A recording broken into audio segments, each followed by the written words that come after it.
So it's Dr. Usman. I'm the associate professor in medicine. Just tell me that if you are listening me or not.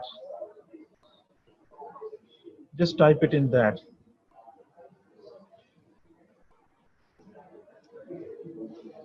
Can you listen me?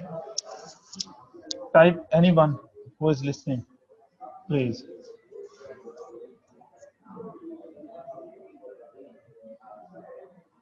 Okay, that's great. That's great. So today's topic, because one of our senior registrars, she couldn't come, so she cannot, because are not able to attend the lecture. So I have to come in emergency. So today's topic is about the renal disease. Okay, and it's a book chapter, and I will talk about the renal impairment little bit.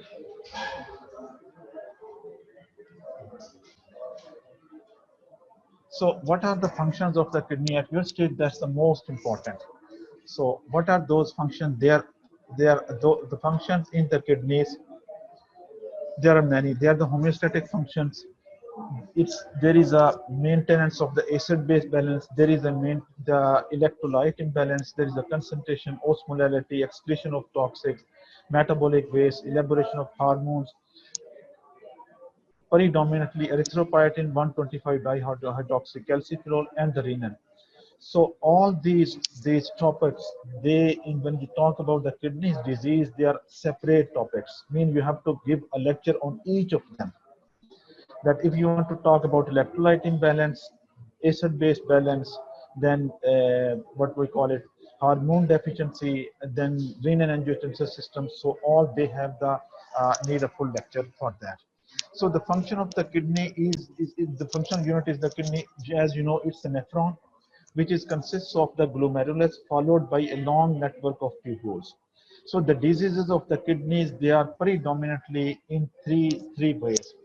One is the physiological way, other is the anatomical way. Anatomical way, if you talk about, then the disease will be involving the arteries, mainly the renal artery or the renal vein. Then will be the microvascular involvement called the glomeruli, that will be calling as glomerulonephritis. Then there will be a renal parenchymal disease, which includes what? The tubules and the interstitial space. So therefore, and it's by the physiological phenomena. And another way, sorry, anatomical phenomena. Then physiological phenomena is the perirenal failure, mean the renal failure which happens when the blood supply to the kidney is compromised. Mean before the kidney starts. Mean the blood supply or the fluid which will be going or entering in the kidney. So if it's not getting enough fluid, so that is called perirenal. Then is the postrenal. Postrenal will be consisting of the ureter and the bladder and it is also called the drainage system as well. Then will be a renal parenchymal. In that renal parenchymal, all will be, that is called the renal disease.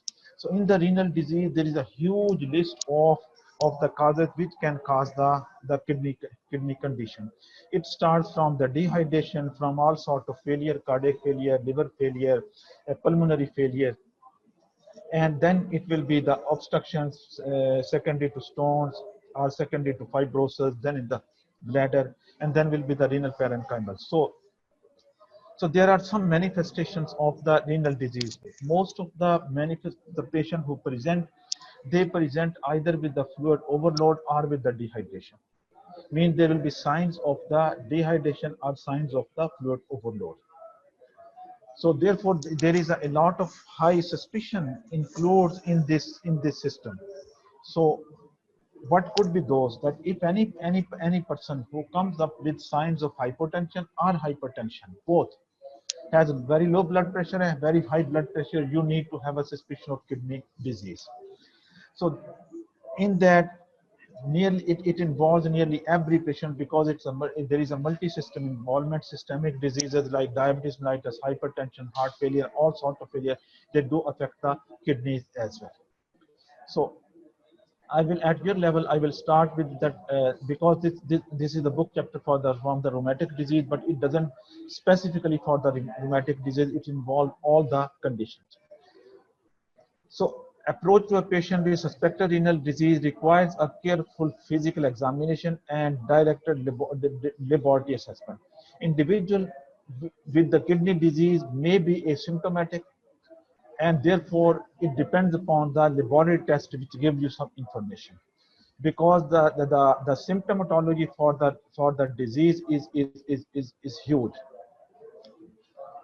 and it depends upon the constitutional symptoms called uh, weakness, tiredness, fatigue, loss of appetite, then shortness of breath, then bilateral leg edema or unilateral leg edema. Then can be a urinary symptom there, where there can be a frothy urine, there can be a decrease in urine or increase in urine output.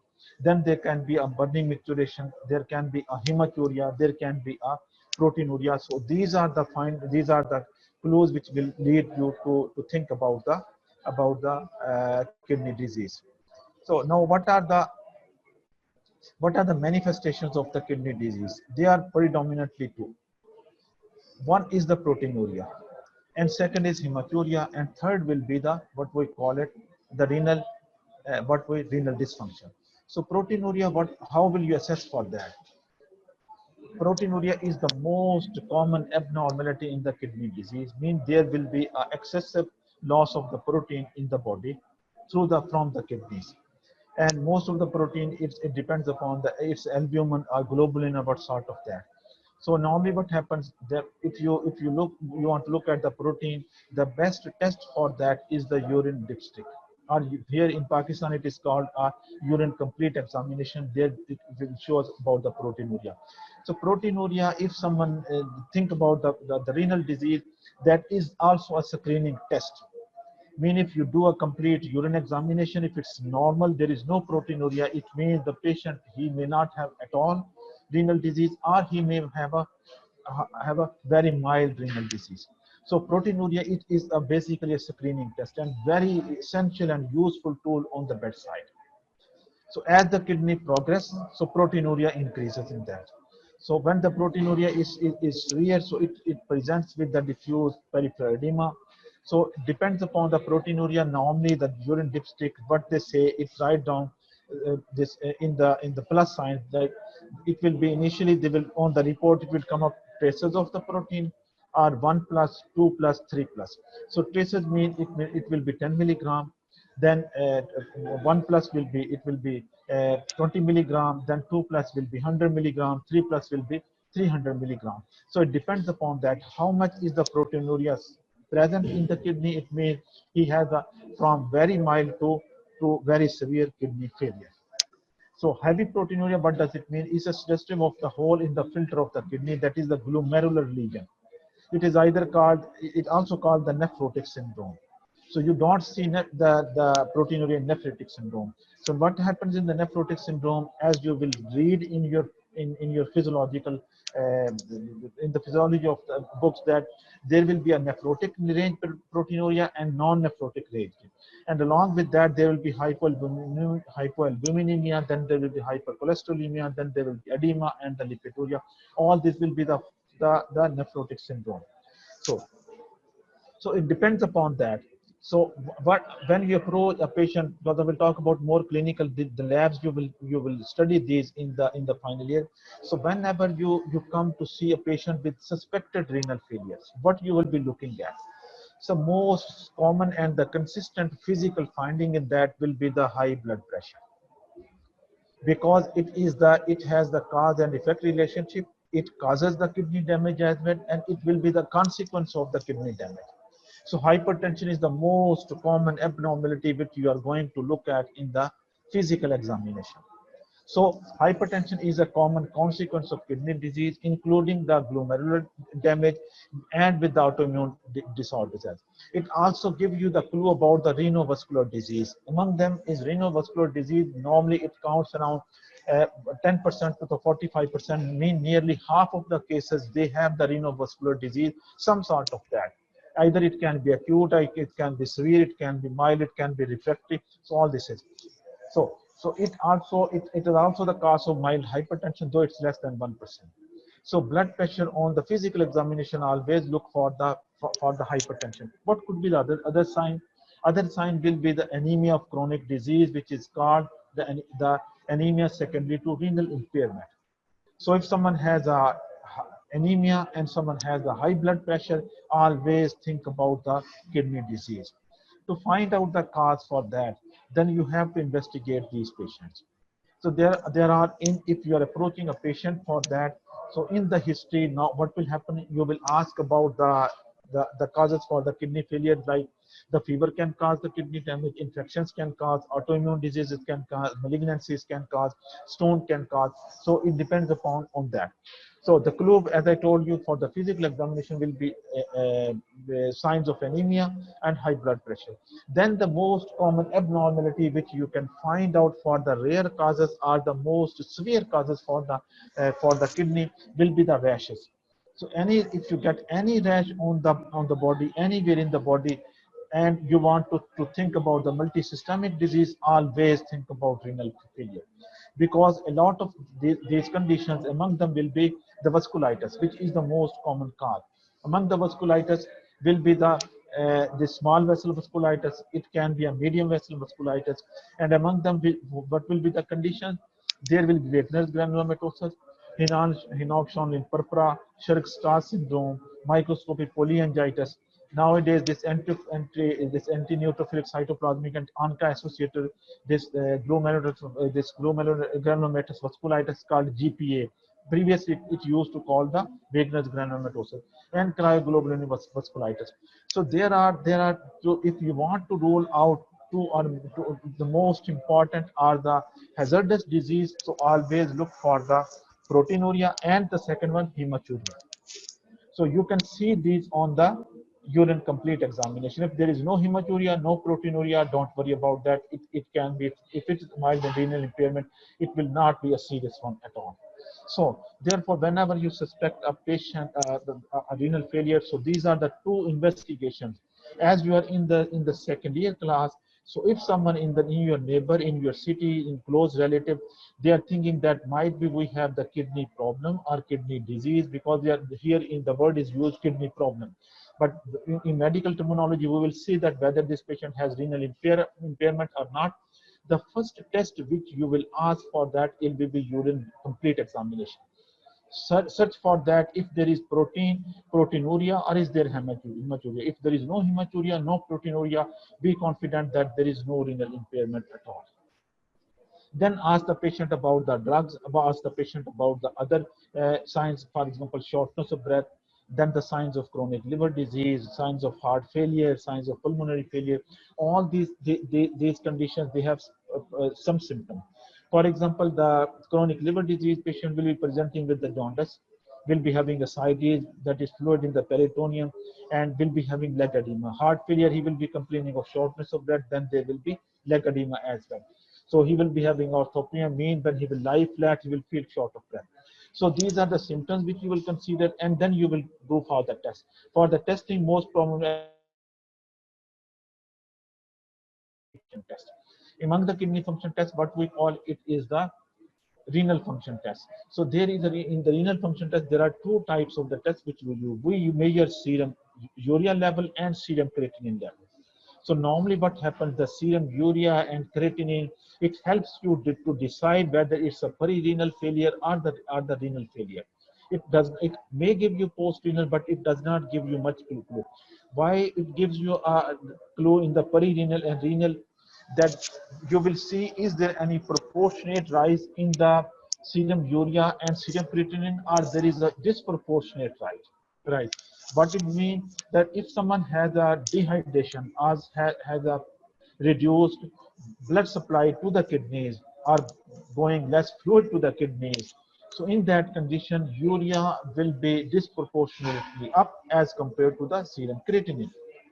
But if someone has a renal renal parenchymal disease, means kidneys damage, not because of the blood supply, it means his creatinine will be up more than the serum urea level. So this ratio is very, very important. Third one, the test which you will confirm it that if someone has the proteinuria, then you are going to measure the protein level for the 24 hours. And nowadays, because it's very difficult to calculate it, and there was a huge problem for the calculation of that. Now they measure the spot urine, serum albumin, and creatinine ratio as well. So these are the tests which normally we do for the kidneys. And if someone gets these proteinuria and someone gets the hematuria, so if someone gets a hematuria, then you will look for the on the top of that the vasculitis. And if someone gets a proteinuria on the top, you will think about the diabetes mellitus and the hypertension. Though hypertension, hematuria may be more common, but proteinuria is more common as compared to hematuria. So if someone has proteinuria, always think about diabetes mellitus and hypertension. So if someone has a diabetes mellitus and proteinuria, if proteinuria is up, it means he has a worsening of the kidney failure.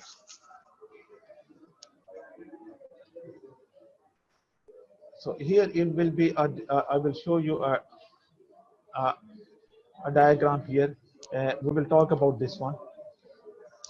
So here are the renal syndromes in the rheumatic disease, but it will be in other part as well. That there can be asymptomatic urinary abnormalities are called subacute. Clinical feature can be none. There can be no feature, but there can be a proteinuria. Or there can be a microscopic hematuria. You will find out whether is it persistent or is it non-persistent. If someone has a persistent, then it may have a nephrotic syndrome. Then there will be a nephrotic syndrome, acute nephritis syndrome. In nephrotic syndrome, what will happen? There will be edema of the legs, and then there will be ascites, and there will be effusions. Effusions mean plural effusion, pericardial effusions. So pericardial effusion, if someone gets a pericardial effusion, along with that the renal impairment, ascites, it means he has a predominantly hypoalbuminemia, which leads to nephrotic syndrome, which leads to hypoalbuminemia, or there can be a renal failure, sorry, cardiac failure or other sorts of failure. So if someone has edema with or without ascites and diffusion and proteinuria more than 3.5 gram per deciliter plus low serum albumin and elevated cholesterol, think about nephrotic syndrome. But if someone has a nephritic syndrome, what will be the clinical feature? There will be reduced urine output, or there can be a discolored urine or fluid retention. But the symptoms which can be over there, these can be constitution, loss of weight, tiredness, fatigue, and these things. So now there is a condition called rapidly progressive glomerulonephritis or subacute glomerulonephritis. All these are there are a lot of nomenclature, main conditions which we call it. So it can be a acute renal failure, chronic renal failure, acute and chronic renal failure, then acute nephritic syndrome, acute nephrotic syndrome, rapidly progressive glomerulonephritis, persistent or subacute glomerulonephritis, then renal vasculitis, then tubulointerstitial nephritis, then chronic renal failure, mild to moderate, chronic renal failure, severe. So all this is the nomenclature which you give. If so, as nowadays in this generation, people they say that he has a renal problem. So renal problem doesn't mean anything. If someone has a kidney disease, you have to label him whether he has a this acute renal failure, acute kidney injury, also called AKI, which is normally used in the clinical notes, or someone has nephrotic syndrome, nephritic syndrome, glomerulonephritis, then interstitial nephritis, renal vasculitis, or chronic renal failure. So always try to find out what could be the reason for this kidney injury. Is it this? So then look at the signs symptom. But if you look at this part here, you see what is the most common one: edema, decreased urine output. Then there is oliguria or discolor. Then systemic symptom. What are the systemic symptoms? Systemic symptoms simply mean signs of anemia, signs of hypertension, signs of failure. But among the most common is the edema and the blood pressure. So these are the things which you will look at, that anyone who present with that. As at the moment we are giving you the very basic information. Very basic information. We are not going to the detail, because this glomerulonephritis and this nephritic, what is happened at that level, you will learn in the pathology when you will go ahead that. So as I tell that this, we are talking about the kidney renal failure. So the things they evolve as the diseases comes. For example, Nowadays we have a this corona endemic. So there is a new entity coming up in the corona which is causing the kidney damage, and what is in that is the capillaritis. Now they are talking about the capillaritis, that there is the inflammation of the capillaries. So this kidney disease is very evolving all the time. Means there is new information comes up every month, every few months, every year, or every or so frequently. So these are the whenever you are studying a topic, always particularly from the about the kidney disease, think about the glomerulonephritis, about the vascular problem, about the tubular problems, and about the perirenal or the postrenal diseases. So among the laboratory findings, as here is mentioned, is proteinuria or hematuria. Then there will be, as I told you, that there will be a plasma creatinine level, GFR, hematuria, red cell counts, then albumin. So these are the common tests which we normally do. So we look at the protein, we look at the hematuria and the plasma creatinine level. So if someone has a plasma creatinine level, for example, what is the normal one? You can read it. So if someone has a creatinine clearance of around a GFR of around 120, and his kidney, his GFR goes down to 60. If we compare this one to the other person who has a baseline of 90 and now it has gone down to 40.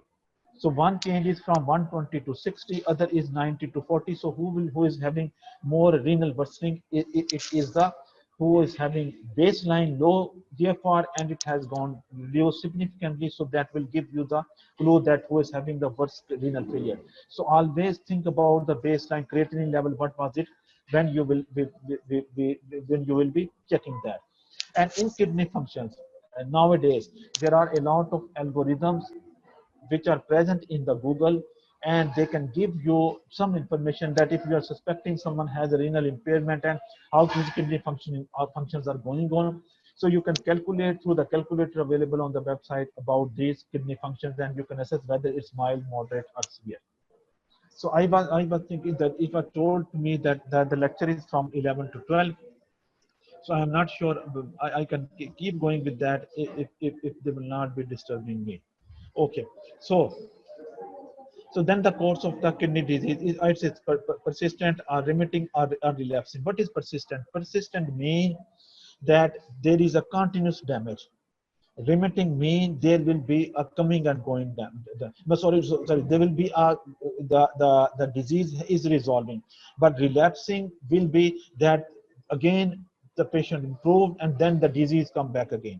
So there are few terminology which you will be reading in that: persistent, remittent, or relapsing. Remittent mean it has gone down, mean if the disease has controlled, but relapsing means the disease has flare up. So there is also a remitting and relapsing phenomena together, that the disease is controlled then come back again, then controlled then come back again. So that is called a relapsing and remitting phenomena. So persistent, remitting, or relapsing, or remitting and relapsing together. Then most common cause among the in our society is the post-streptococcal. It presents with the acute episode and it's common in the SLE. Then there is a progress to renal failure. Then there is a persistent disease, rapidly progressive glomerulonephritis.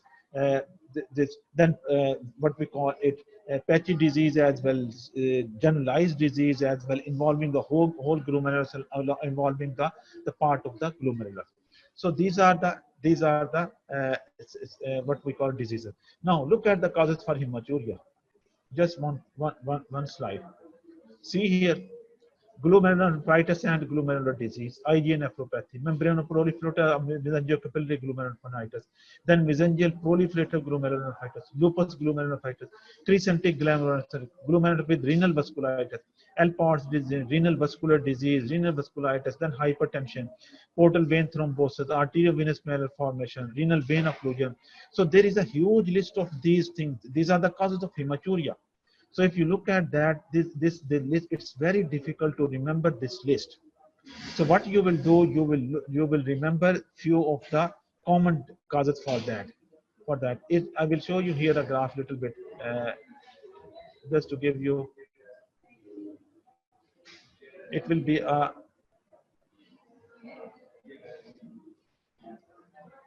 relationship of the plasma creatinine and the GFR relationship. So here, what is happening? Here is a plasma creatinine level. Okay, and it's the GFR. It's 50, 100, and 150. So normal range is this one, 100 to 150. This is the steep curve. So if someone has a serum plasma creatinine is going down, his GFR is going down significantly. So like from the 100, it's the 100. Then here is the suppose 60. Here is the what we call it 50. And when it goes below 50, GFR goes below the creatinine goes significantly up. But as creatinine goes down, the GFR is increases. So there is a what we call it curvilinear relationship. It's not a linear relationship. Linear relationship will be like this, but it is a curvilinear relationship. We do see these relationship in the hypertension and other. So it just to give you the clue for that. Now here is another diagram. Because when you come to the clinical medicine, you will see these. What is this one? This is the years of the age, 30, 40, 50, 60, 70. This is the plasma creatinine level, and this is the creatinine clearance. So if someone in the early on, the what we call it is the, and this is about the men and the women. So it's a different everywhere. So as the age goes on, the creatinine clearance it goes down. So it goes down up to the what we call it up to 60, 70, but 65 that goes down steeply over the mean we lose at the age of 65 or 70, kidneys go down anyway. It can be because of disease or not because of the disease, but there are other factors as well which decreases, among them in the hypertension and the diabetes, because they have the more significant effect on this. So these are the curves which you will see it, just to show you about that how the things are going on. So now there are stages of the kidney disease, a clinical plan: stage 1, stage 2, stage 3, stage 4, stage 5. Stage 1 is what at increased risk, who has a with the risk factor, who has the GFR will more than 90. Then screen CKD, it will reduce the what we call risk for that. Kidney damage with normal or increased GFR more than diagnosis and treatment, comorbid slow progression, CKD reduction. Then kidney damage with mildly GFR will be 60 to 89. 30 to 59 it will be again moderate. It severely will be 15 to 29. And if someone has a patient who is on dialysis, he will be having of GFR less than 15. So less than 50 is the cutoff value. 15 to 30 is severe kidney disease, then 30 to 59 is moderate, then 60 to 89 will be mild. But again, if someone has a 90 or above that, it's normal GFR. So you need to make a plan depending upon the condition. So this is about the clinical thing. Then there is a two types of the glomerular, the what we call nephropathy. One is the focal and other will be the focal segmental and the diffuse. So focal will be, if one glomerular, it is segmental 50%, global more than 50%. If there is a if segmental, then it can be a focal segmental, and if it can be a diffuse segmental. If they are, because these, how will you decide about that whether it's a segmental and global? It will be decided by on the histology. So on the histology, you will find whether it's a focal or it's a segment diffuse. And if it's a focal, is it a segmental or is it a global? Then if it's a diffuse, is it a segmental or global? So there are four now terminologies: focal segmental, focal global, diffuse segmental, and diffuse global. If someone has a focal segmental, then 50% of the glomeruli will be damaged. But if someone has a diffuse, more than 50%. Again, it's the global. If someone has a more than 50% of the one glomerulus, then it is called a global. But if someone has a whole 50%, the diffuse and the global component more than 50%, it is called diffuse. So this terminology you will understand when you will come down in the connective tissue design. In the clinical medicine, and you will learn over there. Just I will ask them whether the time is up or not.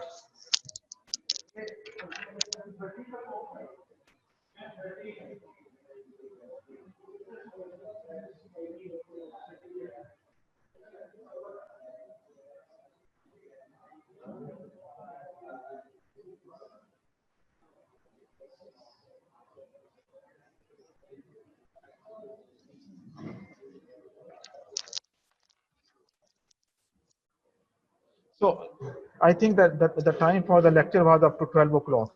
So you can we can stop the lecture.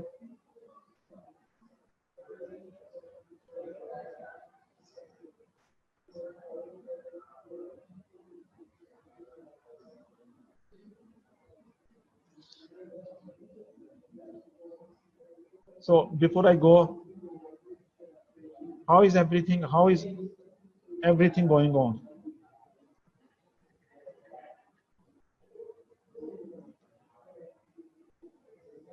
Just type if you have any question. All right, Aruj Fatma and Memuna Akhtar, very good. So okay, do you have any questions? Type it.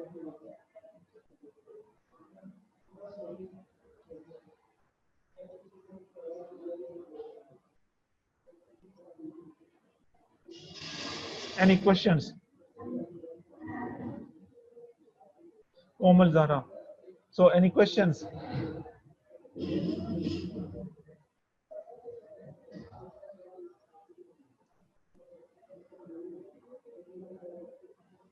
No, Aruj Fatma, no questions, sir.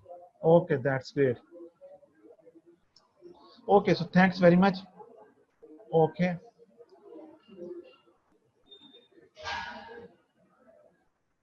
so see you soon. So would you like to come back to the college shortly, or you want to go to keep on holidays? Tell me.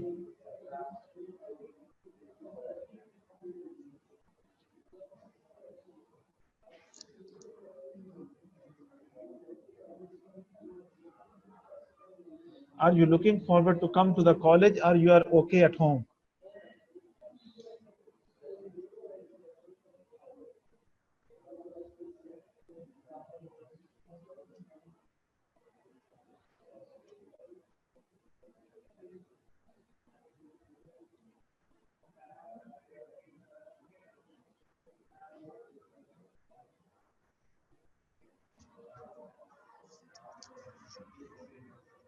Gohar Javed, Safa Seher.